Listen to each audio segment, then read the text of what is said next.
নমস্কাৰ, মই বিজু।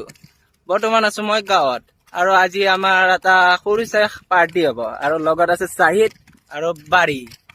বলক আজি ভিডিঅ'টো আৰম্ভ কৰো। গাঁৱত আহি মজাটো কি জানানে? এই ইহঁতক লগ পোৱা, বেলেগ একো নাই। এইকেইটাক চলিক দেখা হলে মানে কিবা এটা ভাল লাগি যায়। আজি আমি পাৰ্টি বুলি ক'লে কেৱল মেগী খাম আৰু মেগীৰ লগত থাকিব চিকেন মেগী খাই পাইছে না কোনোবাই? কমেণ্ট কৰি ক'বচোন। টুপিটো কেনে লাগিছে গাইছ? একদম কিবা এটা বেলেগ লুক আহাৰ নিচিনা।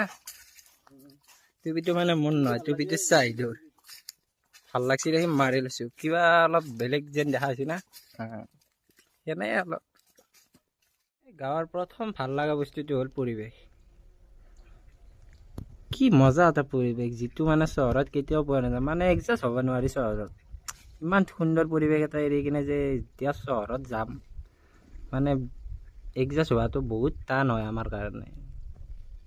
পাৰ্টি বুলি কোৱাৰ লগে লগে খৰিকেইডাল ইম্পৰ্টেণ্ট, কিন্তু যিটো আমাৰ লগত নাই। সেইকাৰণে ইয়াত যি আছে এই বেৰাখন দেখা হৈছে নে গাইছ? সেই বেৰাখনৰ মানে এটা অংশ লৈ আহিব লাগিব।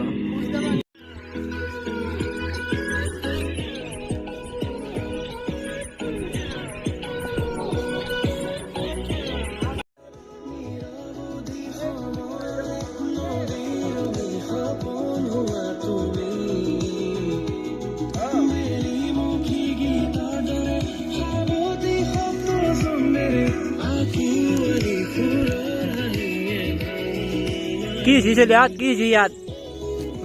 কি চলি আছে? কি চলি আছে?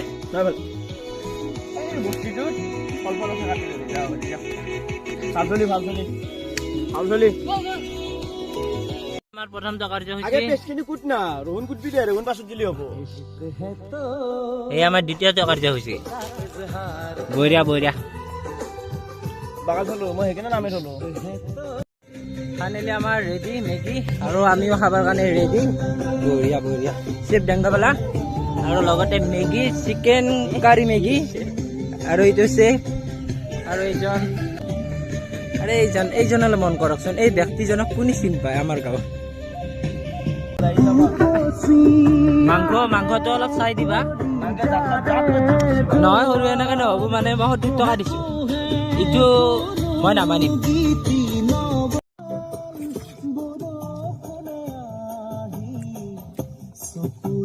সুন্দৰ ৰাইচ খাওলা হৈ গেল, বঢ়িয়া লাগছে খাই। চব ঠিকে আছিল, খালি জলকীয়া অলপ বেছি হৈ গেল, বাকী চব ঠিকে আছিল। নিমখ অকণ কম হৈ গেল।